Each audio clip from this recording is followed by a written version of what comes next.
Assalamualaikum warahmatullahi wabarakatuh. Halo Sobat Famsko, selamat sore. Kembali lagi dengan saya, Regi Fadila Iskandar. Dan tentunya kita kembali lagi di acara Famsko e-Talk yang ke-28. Wow, ini luar biasa sekali Sobat Famsko. Kita hampir setahun lebih menemani Sobat Famsko di sore hari. Mungkin ada yang sedang perjalanan, ada yang sedang santai di rumah, atau dimanapun berada, Sobat Famsko. Alhamdulillah kita sudah masuk ke edisi yang ke-28. Dan tentunya saya bersama narasumber yang tidak kalah hebatnya dibandingkan dengan narasumber-sumber yang sebelumnya. Dan ini khusus kami hadirkan untuk Sobat Famsko semuanya.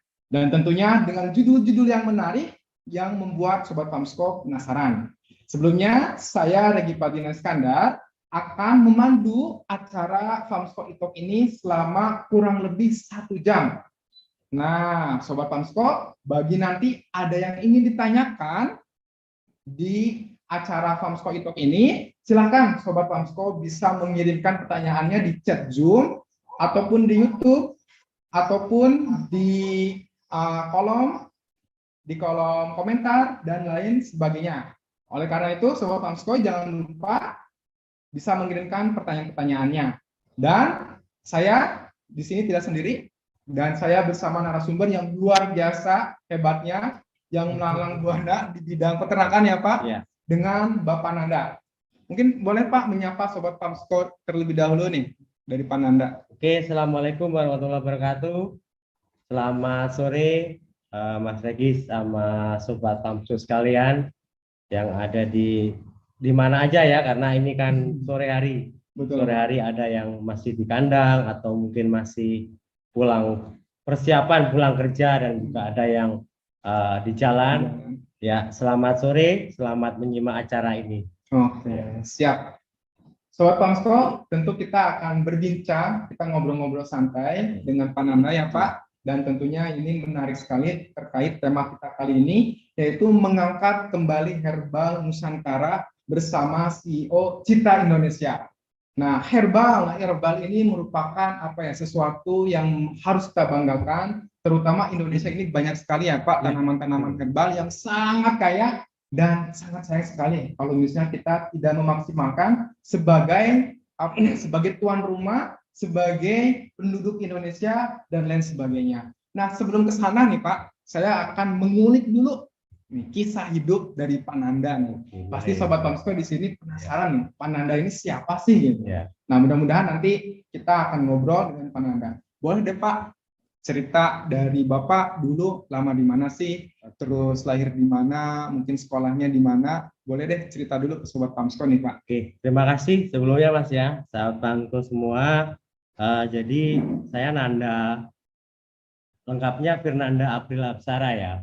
Tapi teman-teman ada yang bisa manggil Nanda, ada yang bisa biasa manggil Nandu, tergantung komunitasnya.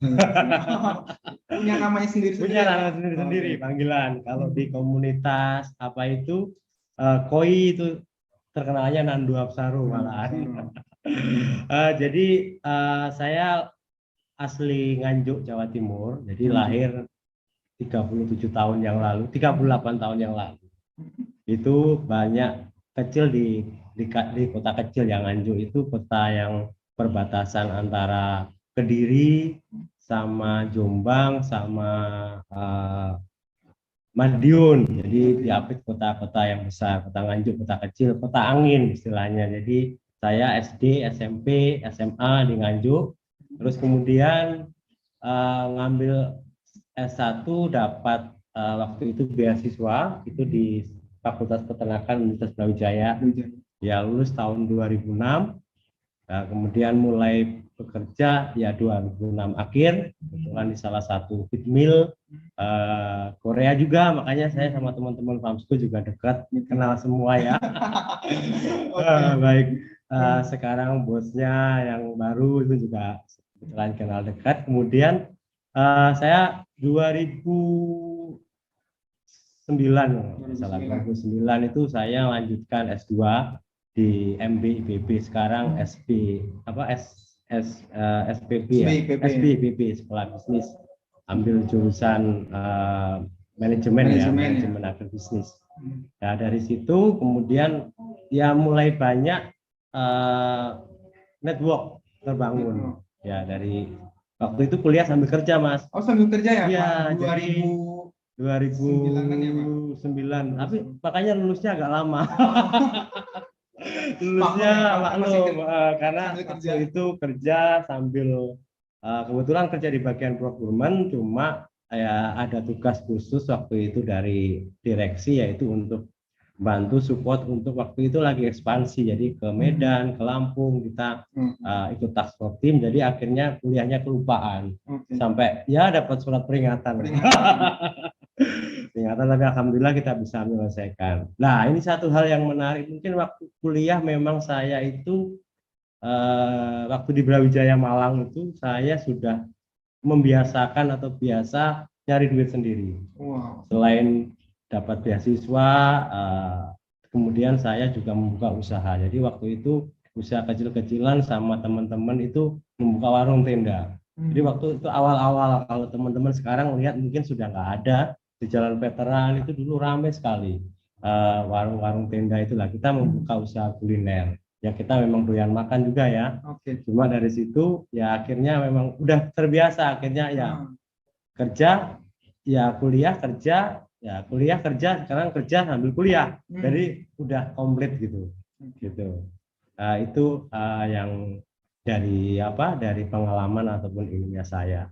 Bentar nih Pak, tadi kan masuk ke satunya peternakan nih Pak. Peternakan. Kenapa sih Pak masuk peternakan gitu? Kenapa enggak ke bidang yang lain, pertanian atau ilmu komunikasi atau yang lainnya gitu? Apa punya background keluarga atau emang seneng hewan atau gimana nih Pak? Enggak ada, jadi dari keluarga ibu bapak seorang pengajar guru ya. Kalau saya peternakan waktu itu hanya melihat jujur aja ya, waktu itu hanya melihat itu passing grade-nya cukup rendah. Maka dibanding perikanan, pertanian waktu saat itu mungkin peternakan masih di bawahnya ya. Jadi kita milih strateginya ya, yang penting bisa kuliah di negeri. Ya, alhamdulillahnya dapat beasiswa. Ya akhirnya keturutan lah, ternyata memang takdir itu mengantarkan kita sampai sejauh ini memang bergelut di bidang peternakan. Ya. Terus tadi Pak pas karir kan di fitness juga nih Pak. Ya. Kalau boleh tahu Pak, di fitness itu di bagian apa sih Pak? Di bagian procurement. Jadi saya di bagian purchasing untuk pembelian bahan, mulai dari bahan lokal, kemudian ada juga experience untuk pegang di headquarter itu untuk karena ada beberapa lokasi pabrik yang kita pegang. Jadi cukup komplit ya pengalaman untuk belajar. Saya terus terang memang banyak belajar dengan orang Korea khususnya Mas. Jadi kalau nih teman-teman Famsko itu ya pas lah belajar sama orang Korea, itu jangan dilihat waktu marah-marahnya ya. Tapi dilihat ilmunya, bahwa mereka punya kedisiplinan, mereka punya apa istilahnya etos kerja yang luar biasa ya. Jadi di bagian pembelian bahan baku. Makanya saya sering aktif ke daerah-daerah dulu, ke beli jagung, beli dedek, beli CPU dan lain sebagainya, itu saya biasa survei ke daerah. Jadi paham, dan mungkin ada sebagian juga peternak. Menarik. Berarti nanti Pak kayaknya nih dari sini kayaknya mulai banyak link nih Pak ya, link bahan baku dan sebagainya. Tapi sempat gak sih Pak kerja di kandang Pak? Kan peternakan identik dengan kandang, farm atau apapun itu gitu. Pernah. Jadi awal saya mulai kerja itu internship itu saya justru ditempatkan di kandang broiler. Jadi saya tahu suka dukanya anak kandang. Waktu itu tahun 2007, saya ingat betul waktu itu saya di kandang di Serang, di daerah Tak-Takan kalau nggak salah. Jadi ya dapat pengalaman yang sangat berharga, bahwa apa yang kita ingin di bangku kuliah itu kadang ya teori, tapi di lapangan itu benar-benar suatu hal yang berbeda gitu. Jadi langsung terjun saya di kemitraan waktu itu, kemitraan broiler ya. Kemudian sempat juga di breeding farm di daerah Pasuruan, pernah juga. Berarti tadi Sobat Pamsko memang kecintaan di bidang peternakannya masih ada ya, masih di bidang peternakan. Kemudian tadi kerja di feed juga sempat, dan juga sempat juga di farm. Dan setelah itu Pak masuk ke habis dari farm, dari purchasing, sebelum dari purchasing itu. Jadi waktu itu sejarahnya saya itu masuk di kemitraan, kemudian di farm, di breeding ya, terus kemudian ada panggilan di purchasing, baru setelah itu purchasing. Jadi purchasing ya, dari purchasing dari lokal, kemudian purchasing pegang headquarter ya, sudah selesai tahun 2015. Ya, dari 2015 saya dapat amanah untuk mengembangkan perusahaan kita aditif. Saya ya hampir merintis dari nol lah, kemudian sampai menjadi, mungkin sampai sekarang juga masih eksis, menjadi pabrik premix mungkin nomor 3 terbesar di Indonesia tahun 2015 sampai tahun 2021. Ya, 2021 saya mulai full di Cita Indonesia. Wow, luar biasa, keren Pak. Ya. Dengan umur masih terbilang muda loh Pak ini Pak. Alhamdulillah bisa membangun namanya Cita Group ya Pak. Cita Group Indonesia. Dan tentunya saya juga penasaran apa sih kiat suksesnya dari terbentuknya perusahaan Cita Group ini. Tentunya Sobat Pamsko juga penasaran ya Pak. Nah Sobat Pamsko, itu sekilas terkait Pananda, kiprahnya di bidang peternakan, kisah masa kecilnya, masa lalunya, kemudian di sekolah dan seterusnya. Nah Sobat Pamsko, jangan lupa nanti akan ada penanya terbaik bagi Sobat Pamsko yang ingin ditanyakan terkait obrolan kita sore ini. Dan tentunya nanti kita akan bacakan pertanyaan-pertanyaan yang relevan dengan obrolan kita kali ini. Oke Pak, menarik nih Pak, masuk ke Cita Group nih. Ya. Mungkin yang jadi penasaran, Cita Group itu apa sih Pak? Oke. Apa menjual cita-cita? Iya. Atau apa nih Pak? Iya. Terima kasih. Ini jadi Cita Indonesia itu bergerak di 4 bidang ya. Jadi ada bidang peternakan, nutrition and health kita sebutnya, kemudian ada agriculture, kemudian ada logistik and construction, dan satu lagi food sama pharma. Jadi ada 4 bidang. Saat ini kita ada 10 perusahaan Mas. Wow. 10 Pak. Ya, dari tahun 2000. Kalau yang feed-nya itu mulai dari 2020. Kalau dari yang food-nya kita mulai dari 2019. Nah, 2019 ada perusahaan. Ya, ada perusahaan yang kita develop dari awal, ada juga yang kita mengakuisisi atau merger dengan teman-teman yang sudah existing. Jadi memang kalau backbone kita masih di peternakan. Jadi peternakan terutama kita memang yang tadi temanya tentang herbal itu memang betul sekali. Kita Cita Indonesia pengen mengembangkan herbal yang asli Indonesia. Apa sih herbal asli Indonesia? Ya mungkin teman-teman ataupun bapak ibu di rumah sudah sering atau sudah mendengar. Jadi ini kita mau angkat kembali karena kita melihat bahwa potensi herbal di Indonesia, yang asli Indonesia ini sangat luar biasa. Jadi ceritanya nih Mas ya, kalau boleh cerita sedikit tuh, jadi awalnya waktu herbal itu saya kebetulan kena penyakit diabetes. Berapa tahun yang lalu ya, 3 tahun yang lalu. Ya saya konsumsi obat udah rutin. Terus kemudian ada teman adik kelas saya datang ke rumah, ada bawain madu sama herbal. Herbal itu jenisnya kalau nggak salah campuran propolis sambiloto atau apa gitu. Nah itu saya minum. Saya minum, alhamdulillahnya ya semakin baik. Artinya ya memang kalau diabetes udah harus minum obat terus ya, tapi dengan itu alhamdulillahnya semakin prima gitulah ketika cek darah dan sebagainya lah. Dari situ ya kita ngobrol-ngobrol. Di ayam kita juga sering mendengar ke peternak ke apa istilahnya jamu herbal, ya kan? Cuma kita mau mendorong ini sebagai industri ataupun ke skala yang lebih besar. Jadi herbalnya kita itu kita nggak ngambil dari herbal ekstra. Karena apa?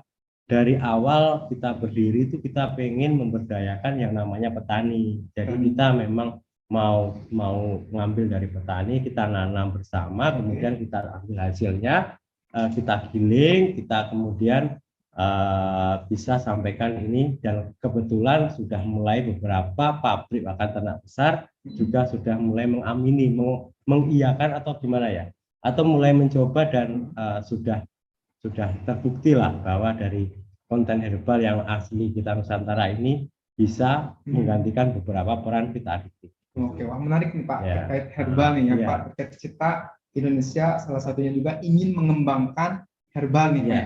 Nah, cuman Pak sedikit flashback nih Pak ke Ya. Cita Group nih Pak. Nah, tadi kan Bapak kerja di purchasing, terus di salah satu feed additive juga Pak ya. Nah, ini apa sih yang memutuskan Bapak, wah gua nih udah berani nih bikin perusahaan sendiri, gue sebagai foundernya, terus bikin grup, bikin tim, apa sih gitu? Satu hal yang menjadi dasar saya bergerak ke zona nyaman, mungkin Zona ya nanti ada beberapa orang yang pada tiap atau level tertentu sudah mengalaminya, bahwa ya saya udah cukup nyaman, saya bekerja digaji, ya saya bukan menginiin untuk semuanya jadi pengusaha, enggak ya, cuma semua itu ada, cuma di dalam hati kecil saya, kalau saya bisa membuat sesuatu atau membuat perusahaan, bisa memperkerjakan orang, membuka lapangan kerja, ya itu adalah nilai tambah atau istilahnya saya mendapatkan kepuasan. Wah, ini catat nih Sobat Pamsko nih. Jadi memberikan kebahagiaan, ya, adalah kebahagiaan ya. Paling tidak kita membuka lapangan kerja baru, ataupun istilahnya dari apa yang kita bisa itu kita bisa tularkan. Kita bisa memberikan apa ya, istilahnya ini amanah. Jadi kemudian dari situ saya berpikir ya memang harus keluar dari zona nyaman dari pegawai. Jadi ya udah akhirnya kita membuka membuka usaha tadi kita sendiri. Itu salah satu alasannya Pak, yang itu alasannya keluar dari zona nyaman. Keluar dari zona nyaman. Memang harus berani Mas. Oke, berani. Waktu itu Pak kalau boleh tahu nih, sendiri atau ada partner nih? Ada partner yang wah ini temen gua banget nih, gitu. Atau yang se-frame, sepemikiran, atau seperbestian Pak, kalau sekarang itu bestie gitu Pak. Bestie saya ya ada 4 orang itu. Nanti di Kompani Profil ada kelihatan 4 orang itu. Ya, yang menemani kita dari awal sampai sekarang di Cita Indonesia Group. Jadi 4 orang itu sekarang menjadi founder juga. Jadi kita saling berbagi job atau tugasnya. Luar biasa. Bestie banget ya. Namanya itu bestie Pak. Oke, itu sekilas Sobat Pamsko terkait perjuangan Pananda di Cita Indonesia ini. Tadi juga sempat sekilas terkait herbal, dan ini Sobat Pamsko akan penasaran herbal ini apa sih gitu ya. Terutama mungkin di bidang peternakan, di ayam dan lain sebagainya. Nah, kemudian nih Pak, terkait Cita ini Pak, harapan apa atau mungkin istilah strukturnya itu visinya gitu Pak. Bapak punya mimpi besar nggak sih Pak untuk Cita Indonesia ini ke depannya gitu? Ya, saya sebenarnya sederhana ya, cita-cita saya tidak muluk-muluk ya. Cita saya ingin mengembangkan Cita Indonesia menjadi perusahaan yang bisa bermanfaat buat semua orang ya, bukan hanya buat kita tapi juga buat customer, juga bisa memberikan added value ya. Setiap apa produk yang kita create atau produk yang kita sampaikan itu selalu memberikan added value dan bisa bersaing. Terutama untuk bisnis peternakan yang saat ini kita melihat gejolak harga dan sebagainya, makanya di Cita Indonesia juga ada beberapa perusahaan yang memang mendevelop untuk mengembangkan sourcing alternatif. Misalkan kita ada kerjasama sama Magot, ada fermentasi PKM dan lain sebagainya yang kita kita coba untuk menjadikan ya mengoptimalkan lah. Jadi istilahnya dari kita sustainable business. Jadi tidak ada bisnis yang kebuang. Jadi dari herbal, kemudian ada ikan di sini kita ada satu bioflok ya kita ngembangin. Terus kemudian hasil by produknya itu juga bisa dimakan sama maggot. Maggotnya nanti bisa dimakan ayam lagi. Ya, tapi kita tidak mempunyai keinginan untuk jadi pabrik pakan. Kita tetap sebagai penyuplai aja. Gitu. Siap. Jadi baik untuk sekarang ring produk kita memang banyak di peternak, langsung juga ada di di pabrik pakan ternak Indonesia. Oke, siap. Baik, terima kasih banyak Pak Nanda. Tadi luar biasa sekali ya Sobat Famsko. Setelah kita tadi tahu latar belakang Pak Nanda seperti apa, sempat lama di Nganjuk, kemudian merantau ke UB, ke Malang, kemudian sempat juga di Serang, Banten, dan akhirnya bisa mendirikan perusahaan yang tadi luar biasa Pak ya, alhamdulillah bisa sampai 10 perusahaan di bawah naungan Cita Group. Nah, ini nih Pak, menarik terkait tema kita kali ini, yaitu mengangkat kembali herbal Nusantara. Saya Pak mau ngebedah dulu Pak. Mungkin di sini ada yang menarik itu mengangkat. Oke, kalau mengangkat kembali artinya Pak, dulu itu herbal sudah terangkat gitu ya.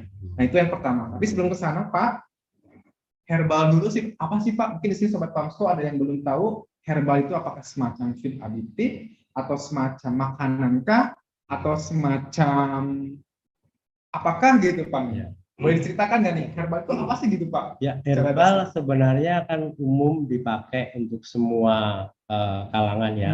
Jadi kalau ibu-ibu di masa juga pasti pakai herbal ya. Kunyit, temulawak dan lain sebagainya. Jadi herbal di sini adalah tanaman obat sebenarnya ya. Tanaman obat. Kenapa tadi mengangkat kembali? Karena memang sebenarnya tanaman herbal Nusantara itu dari zaman nenek moyang kita, dari nenek Majapahit itu sudah mempunyai apa ya, sudah memang ada dipakai, digunakan.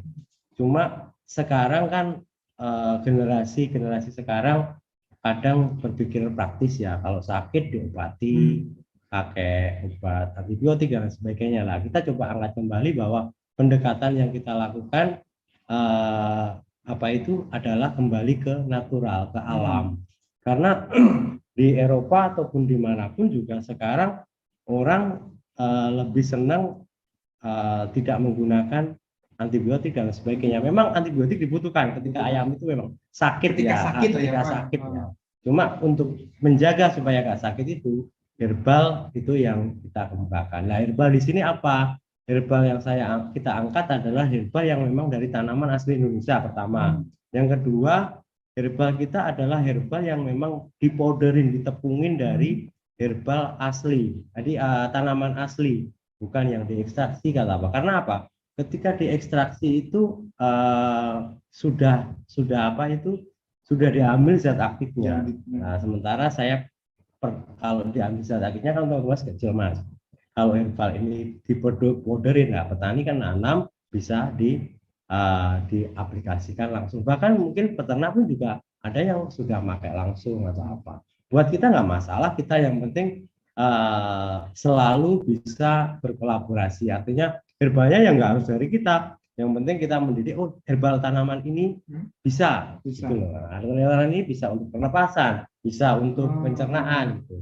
Jadi kita ada kolaborasi sama UGM juga, ada beberapa institusi ya, yang untuk meneliti. Katakanlah kalau ekstrak mungkin udah banyak ya. Nah ini kita mencoba angkat kembali supaya secara skala industri itu kita bisa memenuhi kebutuhan pabrik pakan lah kalau pabrik pakan. Jadi bukan hanya industri kecil lagi. Nah herbal Pak, mungkin kalau orang awam seperti saya mungkin kayak kan tahunya itu ada jahe, ada kunyit, terus apa sih Pak yang dijamu-jamu? Nah itu apakah bisa dinamakan herbal atau termasuk herbal atau dia itu seperti apa sih Pak gitu? Ya itu termasuk herbal juga. Jadi saya bilang tadi, misalkan Mas tadi sebutkan jahe, misalkan kita jahe sama adas itu mempunyai efek yang bagus buat pernapasan. Terus kemudian tadi sebutkan ada kunyit ya, kunyit, temulawak itu bagus untuk saluran pencernaan.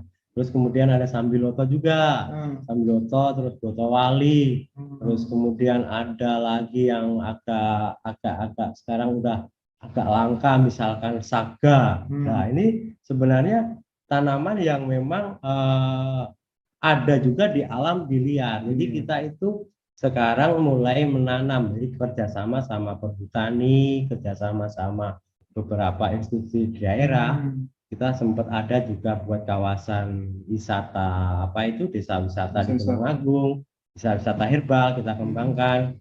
Jadi kita tanam, terus kemudian nanti hasilnya kita panen kita Oke. ambil. Siap. Memanfaatkan lahan kosong